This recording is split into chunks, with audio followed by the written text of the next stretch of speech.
Very welcome to the first shortlist of 2022. It's episode 82. My name is Johnny Campbell. I'm your host of the shortlist. I'm also the CEO and co-founder of Social Talent. If you want to find out more about our shows, the other 81 shows, the next 83 shows that are coming up, you can go to socialtalent.com/the shortlist. If you're listening live, we'd love to have your comments live. If you're listening on YouTube or LinkedIn, please join us and put your comments, our opinions, our notes into the comments. We'd love to get you involved. If you're listening to the podcast, you're very welcome. We have links to anything we share on this live broadcast, which is then put up as a podcast. We'll put them in the show notes on Apple, Spotify, or wherever you're listening to this from. This week, though, we're going to be talking about building psychological safety at scale. Have you ever been in a meeting, perhaps in an organization, the organization you're in at the moment, where you want to say something, but you're thinking, if I say this, I'm going to be maybe ridiculed. Someone's going to hold it against me. They're not going to listen to me. I'm going to feel smaller after saying it. Someone might, dismiss me or just even completely ignore me. Well, if you work in such a team or such an organization, you probably don't have much psychological safety.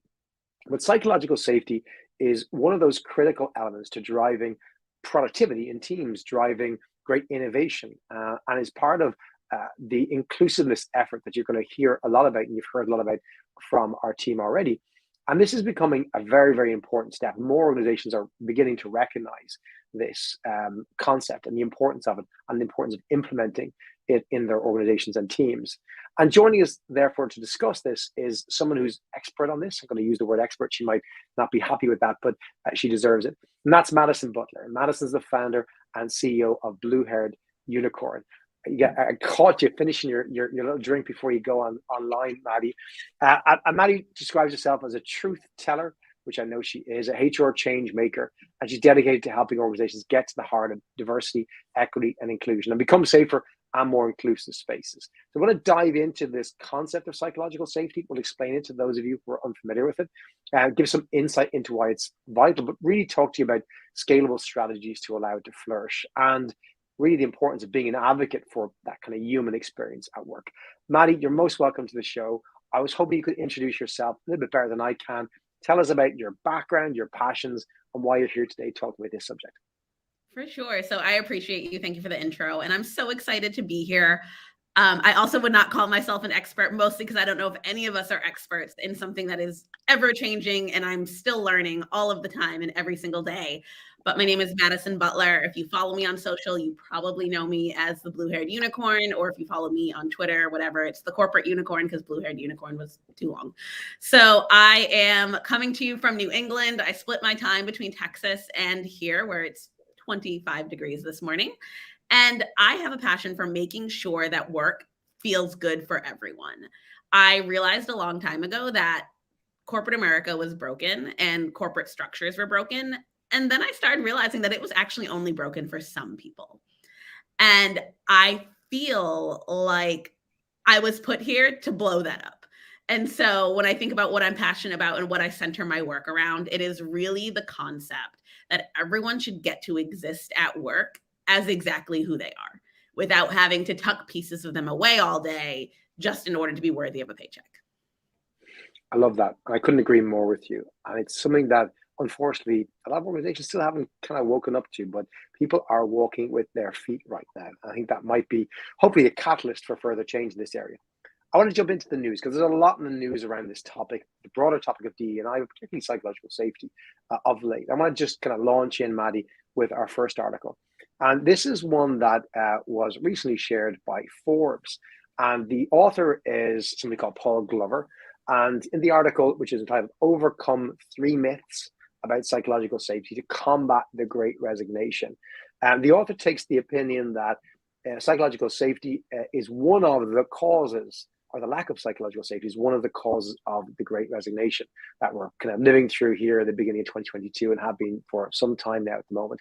And the author goes a little bit further to kind of suggest 3 things that are kind of myths, right, out there around psychological safety. So we might dig into these myths, and maybe if you wouldn't mind, Maddie, you might explain psychological safety for the uninitiated and maybe tackle these 3 myths. And the myths that the author puts out here are that we already have a safe environment. A lot of folks believe that that is the situation in their organization. This author puts forward that that's not the case and has some good data on that.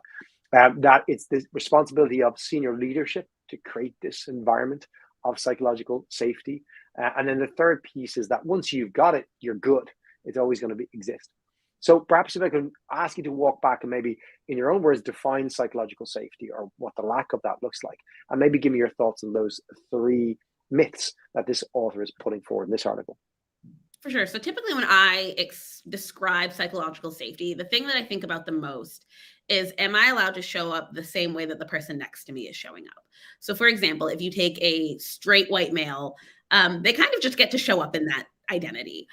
Me as a Black queer woman, do I get to show up with all of those identities, or do I have to pretend that I don't have some of them or lean into other aspects of that identity in order to be socially acceptable or, less intimidating, whatever it is? And so when I think about psychological safety, it is the act of existing without fear.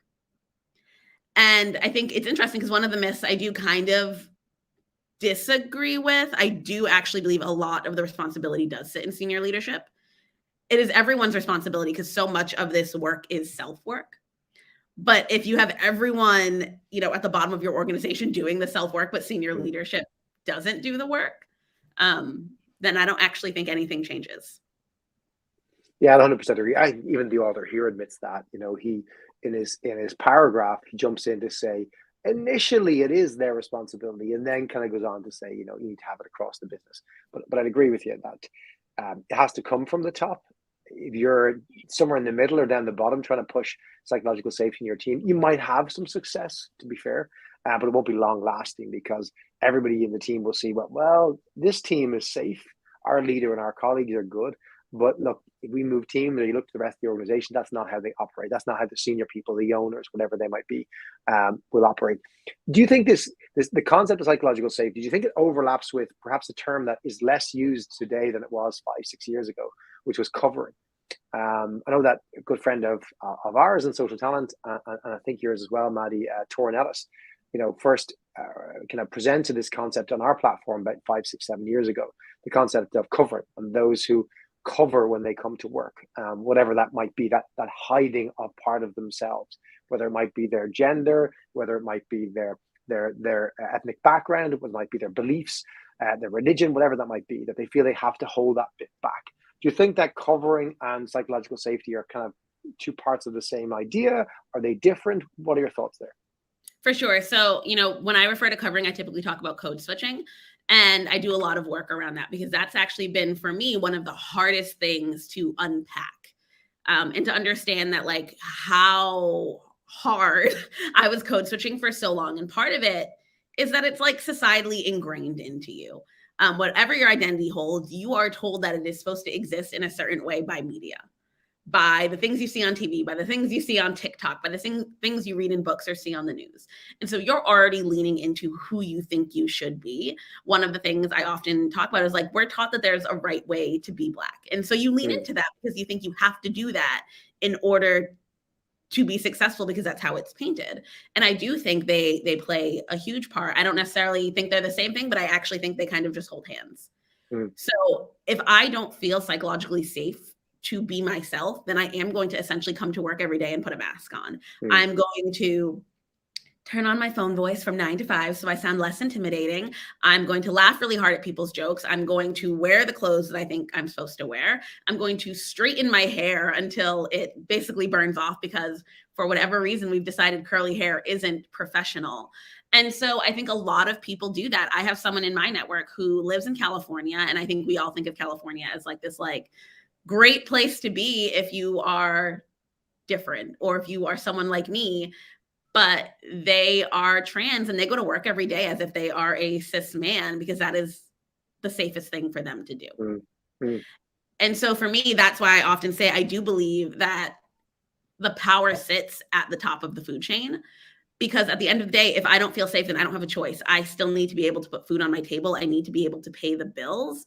And so I'm stuck in this rock and a hard spot of, do I lose my job because of who I am, or do I go and show up this way because that's what I need to do? And so the leadership team and the leadership table needs to be able to set the precedent that everyone gets to show up however they need to, because at the end of the day, they get to really set the tone and make those calls. something I want to tackle straight on because it comes up sometimes in this issue. I think it's worth tackling before we go too much further. When you talk about everyone showing up the way they want to be, what if the identity of the person in the team is someone who is a racist, a bigot, a hater? Can they show up as well? Do they have permission to be themselves in the same team? No. And so, it's funny. I get that question all the time. I actually had someone, I think what day is today? Wednesday, Monday, leave a really wild comment on my LinkedIn about it. And it's essentially the paradox of tolerance and intolerance. We can't be tolerant of intolerant people because then we just, it's a cycle.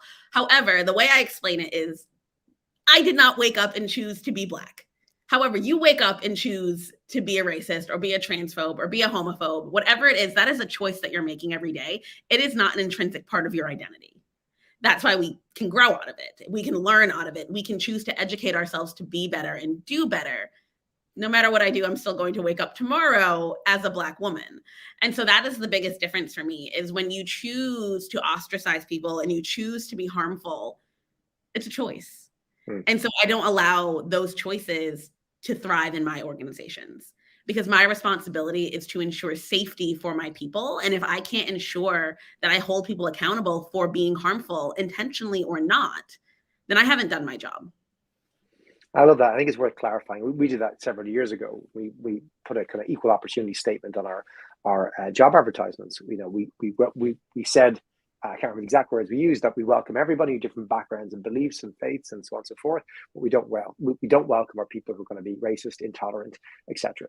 And I think it's an important caveat to put in here, because I think you can perhaps perceive this to be encompassing absolutely everyone, and then you might dismiss the idea as unworkable. I love that you put that caveat in there to make sure that people understand what we're talking about by everyone can show up. It's obviously not extremist views from the perspective of being non-inclusive. You have to come with this inclusive approach, and within that framework, everyone can show up, I think is what we're saying, and you have to work towards that. Tell me about individuals who are perhaps more marginalized, whatever their background, and psychological safety. I'm going to go on a little bit and point out our next article. There was a data point that mentions the difference between individuals who are marginalized and those who are not, and its impact on psychological safety. From your experience, Maddie, if you're in a marginalized category or a marginalized individual, whatever that might be, do you find that psychological safety is harder to find for individuals who are more marginalized? And if so, by what factor, in your opinion or in your experience? 100%. I think it is really hard with the more identities you hold. So I think of everything through an intersectional lens. And so as you hold more identities and more identities that create barriers for you, it's harder to find a place where you can exist with all of that. Mostly because when people design and they lay framework for things like this, they think about like the basics. And when I work with clients, the thing that I consistently tell them is you have to design your organization, one, intentionally, but you have to design it intentionally for the most marginalized person, even if they're not here yet. You need to think of every person that's not here and build for them. So that way, when they get here, they never think that they're an afterthought. But too often that is the hard answer, because there's no end. Because you can never think of every identity. It means you're constantly building, you're constantly growing, you're constantly having these really hard conversations. And it's easier to say, well, okay, we have made Black folks comfortable and we've made women comfortable and we celebrated Pride Month, so I think we're good. That's the easy answer. And so a lot of companies lean on that. I think, to me, when I kind of first read Amy Edmondson's book on this topic, it really jumped out at me because I've been talking for some years with people around diversity and inclusivity, because diversity, I guess, folks were largely pointing to recruiting and TA teams and saying, well, here's the ways that we can drive more diverse hiring, which will fix, I'm using air quotes there for those listening, our diversity challenges. And then you learn, obviously, about the issues of inclusivity. And I felt at the time, this is 5-6 years ago, there was a lot of people out there who felt they didn't really understand how to drive inclusivity. They couldn't put their finger on it, right? This was their kind of complaint. Genuinely, people who wanted to help, they really couldn't figure out how to do this, right, on scale. And when I first read Amy Edmondson's book, which kind of, I guess, coined the phrase psychological safety, or made it a little bit more popular, it hit me that this is an approach that will work for everything. This isn't about, we have a focus on gender, we have a focus on race, we have a focus on X, which is, I think, how most companies approach diversity inclusion today. They pick their tribes and they try and work towards, protecting and enhancing the experience for those individuals or those different sections of society, as opposed to coming back to something that's just more rooted in base principles, which is, if we create psychologically safe environments, we can be inclusive to everybody, because that's the whole point. It isn't about a gender focus or a race focused or anything else. It's about how we treat people. And that's what I really, really loved about it. I'm going to maybe take that into our next article, Maddie, which is a piece of research that was published in Harvard Business Review only last month. And this is by Juliet Burke, and it's, I guess, summarized in a book she's recently published. And the article was published by HBR a few weeks ago. And it's entitled 3 Small Ways to be a More Inclusive Colleague.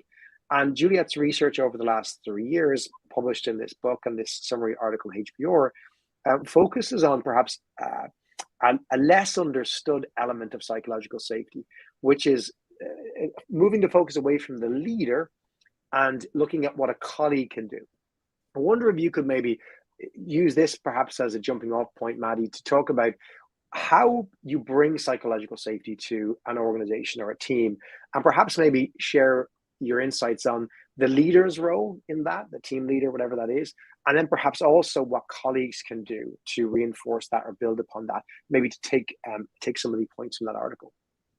For sure. So I think as a leader, and when you sit at the leadership table, and even as a manager, your role is to set the precedent on your team.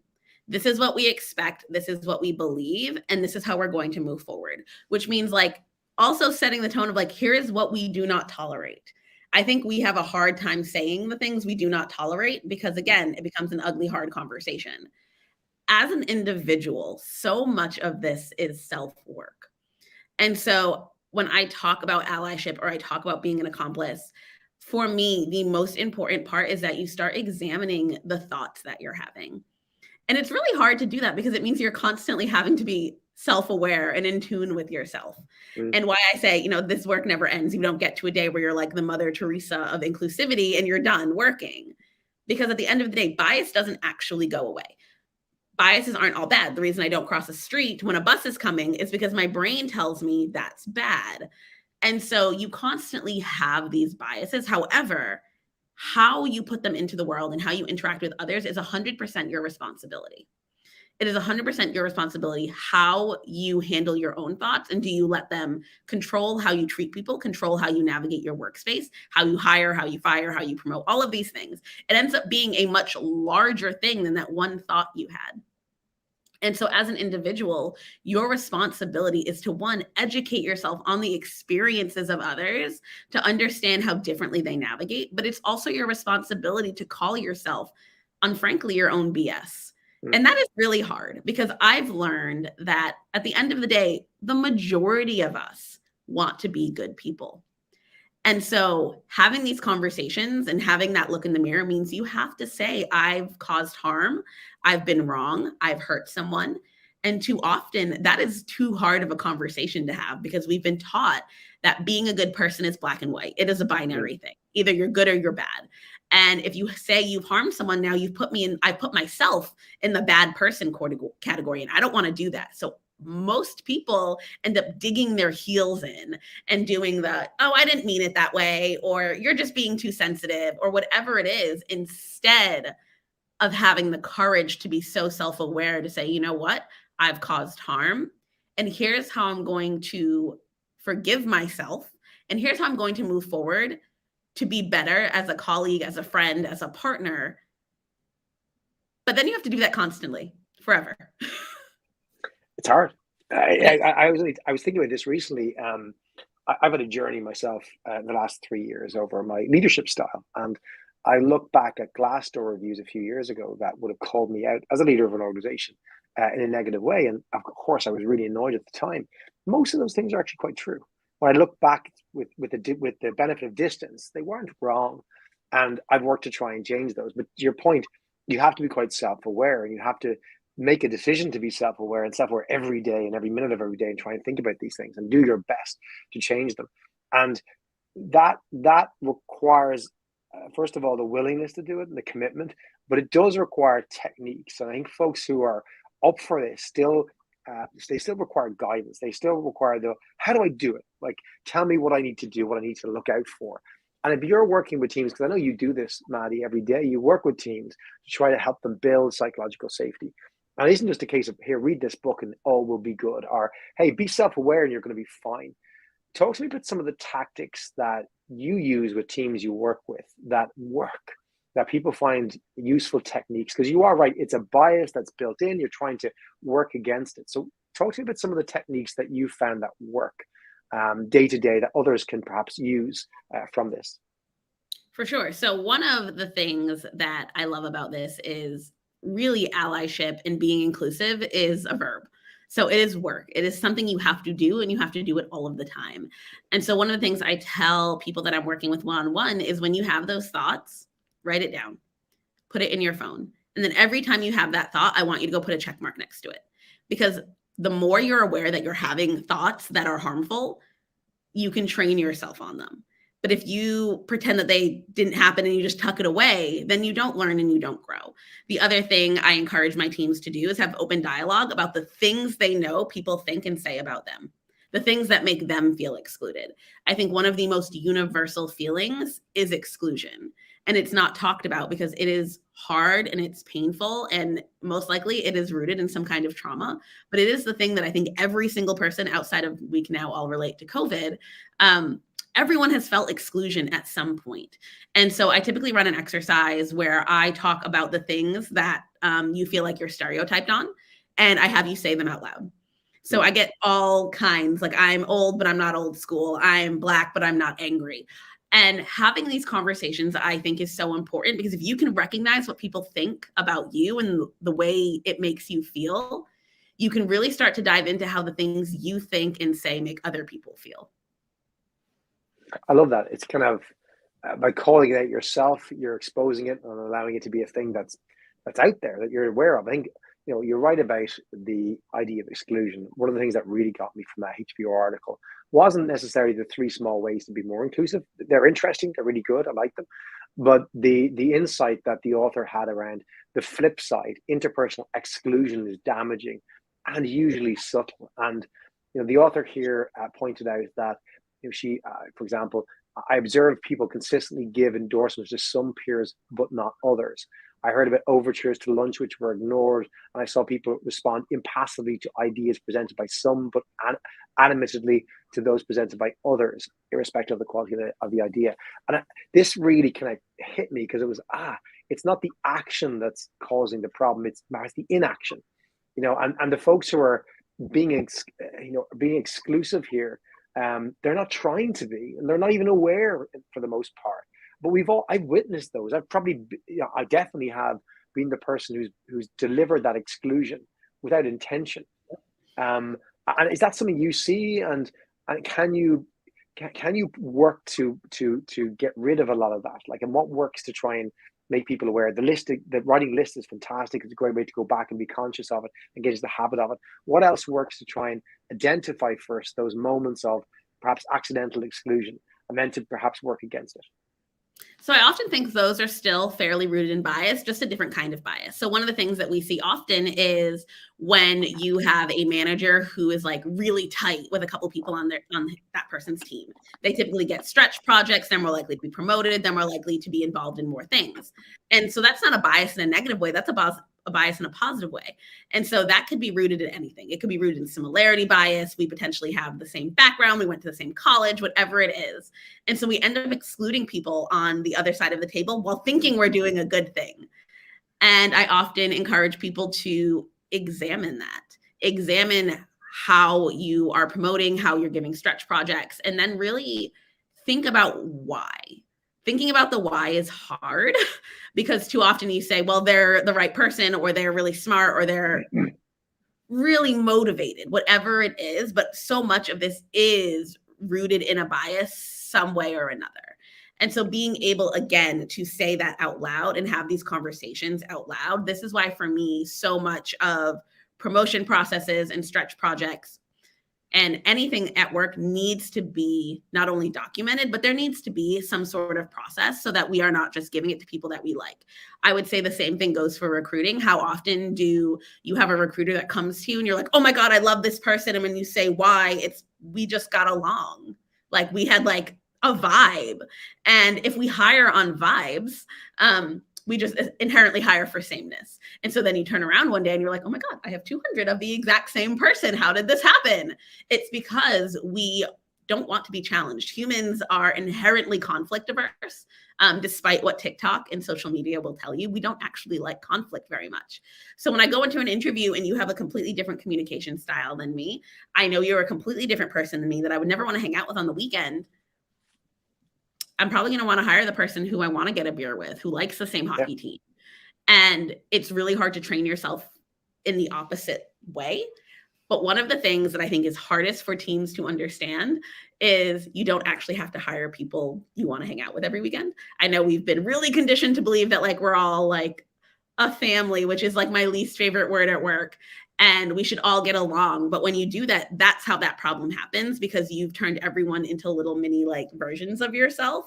And then those are the people that you want to give projects to, because you know it's going to come out exactly the way you would intend it to. Yeah, and you mentioned, processes earlier on. And to me, I'm a quite process-driven individual. I've always felt that a good process can reduce a lot of the bias by making sure you have consistency, and that you can also validate and defend the decision really well. Because a good process, if the process is agreed and you follow the process, it's quite defensible. We looked at whatever attributes are reassessed on the following, criteria, and here's the scoring mechanism, and therefore that's why we hired the person, not because I had a good feeling about them, or whatever it might be. But even to your point about voicing your opinions and actually sharing it or documenting it, it's quite powerful, because you might go and make a decision that you're going to perhaps give someone a stretch project. I'm going to give Maddie a stretch project because I just think she's the right person for the job. But I've got to write down the reasons why she's right and the reasons why others aren't right. It becomes harder for me to defend if it's driven by bias. I'll probably still try and do it inadvertently, but it will be harder if I have to document it and write it down, which, again, back to a good process will help. I'm going to bring in a question, a comment, by the way, if you don't mind, Maddie, from Kathy Iverson. Hey, Kathy, it's great to have you listening again. Kathy's saying the leader needs the awareness and understanding, then to act with intent. But I think there is a genuine fear of bringing to leadership attention that there is a problem and that team members may feel excluded and there may be backlash. And how do you start the conversation? How do you start the conversation, Maddie? And what are your thoughts on Kathy's comment there? So I think the most important thing to understand is it is not the marginalized person's job to fix your organization or to bring it up or to save themselves. They are so busy trying to be two people every day, that this is, again, why for me it is solely the responsibility of leadership to start this conversation. Because in order to be a good organization, you have to realize this stuff without someone coming to you to inform you that they've been traumatized. Because this work needs to be baked into the foundation of your business and not just in your recruiting and your hiring. It's every piece of your business's functionality. And so, of course, we want to be able to start the conversation, but I would never tell someone to risk their safety in order to start it. Yeah, I'd agree with that. That came up on a recent episode where we were discussing, in terms of diversity initiatives, a lot of the different ERGs that were set up were largely being run by marginalized individuals who identify in those communities, and they were being asked to do so on their own time and still get all their work done. And thankfully, you've seen a move by some progressive organizations to involve more people and involve leadership who aren't necessarily in those communities, and make it a paid thing that are paid extra for it, or you have reduced hours in your other job.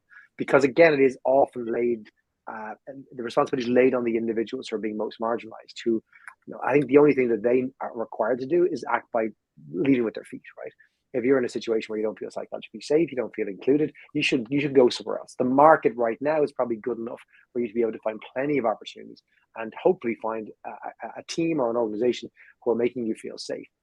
How do you start this, Maddie? So like if you're a leader or you're a colleague in a team and you feel you've got a leader who will support this, what are some of the early steps you can take to try and drive more psychological safety? Like I've heard in the past, for example, that you can run your meetings in different ways. There's techniques that leaders can do to ensure there's, more voice given to those who don't necessarily have voice or don't comment as much. What are some of the techniques you've seen that work? You want to get this up and running in your team and start this. What can people do? So when I teach, I have a framework. And so for my framework, it is education, self-work, which is just coded as do the work, eliminating the trash, and then equity at scale. And so one, you have to be willing to educate yourself, because I'm a firm believer in you don't know what you don't know. And trust me, we do not know everything. And so if you don't understand the why behind psychological safety or the way that other people navigate, then it ends up just being like this fun buzzword that's a bunch of lip service and like essentially a smoke screen to convince people that you care about them, when in actuality, you have no idea what you're doing. The self-work, which is what we've talked about for most of this, is having the hard conversations, figuring out how your own habits have driven harm in your organization. And then that third piece, which is basically dismantling the oppressive systems in your own organization right now. And for me, that is the part that is hard. It is the part that is the most necessary. But it's, again, the hardest part, because that means you have to examine every policy you've ever written, every policy you enforce. And on the flip side, if you've written a policy like the one you have in your job descriptions, we don't tolerate racism, you have to actually start thinking about, have I actually enforced these things? Have I actually held people accountable with these policies? Because the one thing I notice is a lot of us have these policies in our handbooks that we don't accept transphobia, homophobia, the whole list of phobias. But then when Joe Bob is a great performer, the policy doesn't apply to him. And so what you've actually done is caused more harm than good, because you have a policy that you only enforce for people who aren't good at their jobs, or who haven't been here 10 years, or aren't the cousin of the CEO, whatever it is.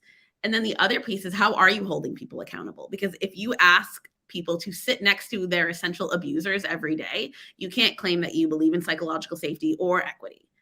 And for me, that is the hardest part. And then it also means you're examining your vendors, because now that means when you think about how you're partnering with people, you have to look at their values too. It's a very big, large scale process. And the bigger your company is, the longer it takes. But for me, that is the core of it, because like I said, this has to be baked into your business and every single process of your business, not just the ones that are public facing.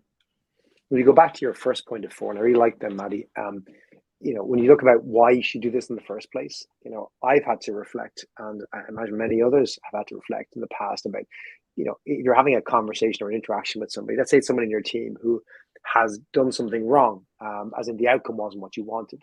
It's easy to criticize. It's easy to kind of just download on them all the things they did wrong and point these things out, right? And sometimes you feel good about that for a few minutes, maybe even an hour or two. Like, I've found the things that were wrong and I pointed them out. What good does that do? Like, the person you've just unloaded this bunch of crap on now feels like shit, right? They're kind of going, I'm deflated. I have no motivation. What you want as a leader is you want the thing to work out, whatever the thing is. You want it to be good or better or delivered. And when you point out endless mistakes and you come down and criticize someone, it never, ever achieves the outcome you want, which is that the thing gets fixed, right? Or maybe they fix it and then resign, right? Because they go, well, screw you, I'm going to do this one thing and then I'm gone. You got to think about the outcomes you want. You want people who are just motivated. Yes, you'll find flaws, mistakes, problems, but it's how you build an environment where you allow somebody to understand perhaps what went wrong, learn from it and develop further and get the thing back on track or fix it or improve. And, if you are a leader who wants to get things done and wants to achieve things, this is the only way, right? Look at the why. You have to have motivated individuals with the right skills who know then how to do their work and understand how to do the work. And the opposite of psychological safety, which is criticism, which is blame culture, all that stuff, it never works, right? It's my experience, right? So I cannot see why somebody would argue against the why behind this. But you're right about the structures. That is the harder piece. And I imagine it never ends. Back to one of your earlier points, Maddie. You're always going to be looking at the structures, revisiting them, testing them, making sure that everyone new to the organization deploys those policies in the right way, understands what we mean by them, that you're correcting things that go wrong. They'll go wrong, right? You'll have somebody who does something, and maybe it's you in a meeting, you do something wrong. But again, calling yourself to account, again, creating the environment where someone else can call you to account, and you go, you're right, I did that. I shouldn't have done that. Let's not do that again. It is an endless kind of process of self-reflection, but the outcomes, surely the outcomes more than justify the effort required to do that. What are some of the outcomes you have seen from more psychological safety in a team? What are the kind of things that individuals or organizations could expect from psychologically safe teams? So I think one of the most important parts of psychological safety, outside of, the ability to feel safe in my identity, it's also the ability to feel safe in being wrong and being able to fail. And so when you have teams who feel safe to fail, that means they're also feeling safe to try new things. And that is what drives innovation. Because if I'm too scared that I'm going to get fired if I mess one thing up, guess what? I'm going to do the same thing every day until I leave, because that's the safe thing to do. One of the things I tell my team, because I do have, a full-time job as well, is that 50% of everything we're going to do is not going to work. And that is okay. Because if I hadn't been allowed to do that, I would have never been in the role that I'm in today, because someone gave me the opportunity to fall directly on my face and then get back up and say, okay, here's what didn't work. I'm going to try something new. But if we have people in this lock of fear, they're never going to do that. They're never going to flex. One of the things I always ask in interviews is, what's something that you haven't been able to work on, and that's something that you want to flex this year? Because I want to be able to give that to you. And when we do that, we allow people to not only innovate, we allow them to grow. And when our people grow and do better, guess what? We do better too. And today, even on my LinkedIn, the thing I posted today, a business hack is fire the people who are harmful to your organization, because the rest of your team will thrive. It's really that concept of one bad apple spoils the bunch. If you have one person who's intentionally causing harm on your team, guess what? Everyone is going to shrink into little tiny versions of themselves. And they're going to put their head down, do their job, and then go home and just dread that they have to do it again tomorrow. If you can rid your company and your organization of that harm, you will watch people bloom and grow and show up completely differently than they're showing up right now, while having to sit next to someone who's causing them trauma. I used to work with someone like that. I worked in a staffing agency, Maddie, many years ago. And I had someone on my team, and she became the biggest biller in the business. And she was just acid for the organization. She was just so harmful to everybody else and critical and hiding information and just nasty. But she was a big biller, and I wanted to let her go. And my boss said no, because she brings in too much money. And I left. And then 3 more people left. And eventually that individual left. And my former boss was able to realize the mistake by keeping her on. And you're right, you gave the example earlier, you have folks who are the big billers or whatever they might be, and the high performers, and therefore it's accepted because they're very good at their job, etc., which is just not good enough. Your example of the fear of mistakes or errors is really good. I don't know if you've read Matthew Syed's Black Box Thinking. Have you read that book? So that's a good, I think the psychological safety concept wasn't, or the phrase wasn't used at the time you wrote the book. For those of you who haven't heard the concept, the book kind of looks at the medical profession and uses it compared to the aviation industry at the time, where the aviation industry, if I'm not mistaken, Maddie, according to Syed, really, really promoted sharing of information around failure. So if something failed in whether it's design of an airline or if you're flying a plane, in fact, in the legal framework, if you reported it within X days, you were free from litigation. So they actually built a process that said, if you report the error, no matter what it is, no matter what damage it caused, if you report it, you can't be litigated against. So we'll protect you. Whereas then in the medical industry, where there's enormous amount of litigation, that fear of litigation means that people don't share what went wrong.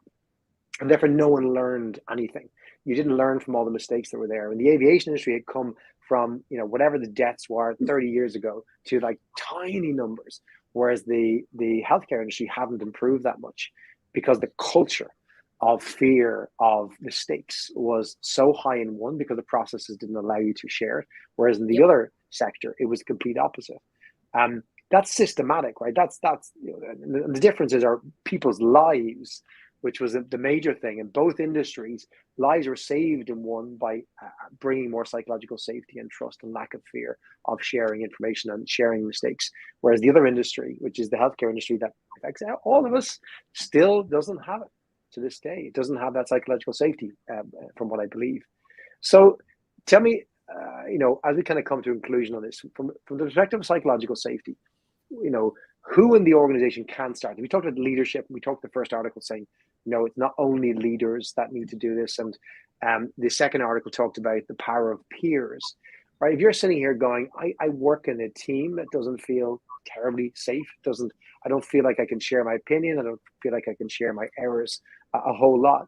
What can you do? What are the first steps to try and drive more safety in the organization? Can you read some stuff? Are there podcasts to listen to? Can you share something with your boss? What would your advice be?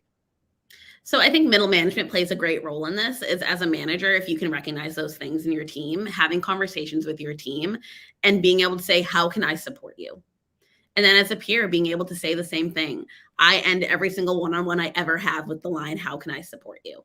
One of the things that I have found really incredible that has been remarkable in the work of psychological safety is understanding my own communication style and then being able to say to someone, how can I communicate this information to you in a way that boosts you rather than tears you down? I think one of the hardest things about work is communication. And it's something that we have to do constantly because as humans, we all communicate very differently. Maybe when I'm angry, I want to talk about it right now. But when you're angry, you need to take a moment. And instead, I push it on you and you think I'm like a terrible person. And so now you don't like me. Now I haven't made you feel safe. And so being intentional around asking people what they need from you, how you can communicate things, and how you can be a better coworker, peer, or manager to them. Because one of the things that we've realized in remote work is everyone's got like a different style when it comes to video chats and meetings. I always ask people, do you want to have your camera on or do you want to have your camera off? Because you may not feel like you want to show me the background of your house or your kids' distant learning or whatever it is. And it's such an easy question that puts the power back into other people's hands. And I think that's a lot of what psychological safety lacks is having power and feeling like you have the power to make decisions. You're just like stuck with wherever the river takes you. And putting power back into people's hands helps them feel safe. One of the things that we've implemented in my own organization is really taking the hierarchical structure out of our organization and creating essentially business pods where someone may lead a business pod that doesn't sit at the leadership table, but that is their expertise. So the person who leads our marketing pod is not my VP of marketing, it is our brand person, because this is their bread and butter and exactly what they're a subject matter expert in. And then every pod has to basically give information and get information from other subject matter experts who don't sit at the leadership table, but it allows them to have some power in decision making within our business framework. And for me, I feel like that makes everything feel a little less scary because it means my opinion matters, my skill set matters, and I'm not just here like doing my job while everyone works around me. I get to have insight into what's going on, and I'm also consulted about those things. I love those tips and I love the ideas there, particularly starting with the communication style. It's something we started in some of our teams here late last year in terms of trying to, first of all, establish each person's preferred communication style and making it part of our onboarding process when someone new joins to firstly understand their preferred communication style and giving them the language to use to describe that as well. It's a really easy thing to start with as a leader of a team. And you're right, the communication style underpins everything. It may be harder to change the structures of your hierarchy of your organization, but any one of us can come to your team and say, hey, we're going to sit down and have a conversation about our communication styles. And let's get to know each other around this. It's an easy and powerful first step. Maddie, I can't thank you enough for joining us this week and sharing some of those insights and your thoughts on psychological safety. It's a super important topic. I hope we can get you to come back again and reshare some updated stories. But I'm going to ask you one more question before we go, which is to perhaps leave us with your piece of advice for our shortlist, our 80-second piece of advice to add to the shortlist. Beyond what you already generously shared, what other advice would you share as a closing note on today's episode? For me, I think the most important piece of information I could give you about this work is that you can't let your ego drive you.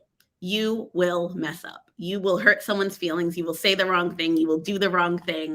And if you let your ego drive you, it'll keep you there. It'll say, I'm not going to keep trying. I'm not going to do this again because failure feels gross. However, I mess up every day and I do this for a living. So I encourage you to stick with it, even when your ego tells you not to, because that is the hardest part. And failure is how we grow and how we learn and how you learn to do better the next time. I love that. Maddie, thanks so much for joining us today. I hope you go to warmer climates soon. I feel your pain in New England from cold Dublin here as well. Let's all get to the sun and let's all get free of this Omicron virus version of COVID we have today. And hopefully everyone out there is staying safe. Maddie, we'll talk to you soon. Look forward to seeing your holiday snaps on Insta as well. Take care. Thank you. Bye. And thank you to you for listening to this week's episode. Hopefully that's inspired you to think about the psychological safety in your team. Do read those articles, especially that HPR article. I think it's really powerful. If you're a colleague, perhaps you're not a leader, and you're thinking about what role you can play, I definitely recommend you dig into that article in more detail. If you're a leader, start with Maddie's closing advice there. I think that is awesome. I can work for you. But my advice is to come back next week. In show number 83 next week, the second of the year, I'm going to be joined by the New York Times best-selling author and renowned speaker, Dan Heath. If you don't know Dan Heath, where have you been? You have not read a single business or economics book or kind of society, how people work book in the world. Dan and his brother Chip are well known for authoring many best-selling, million-selling books.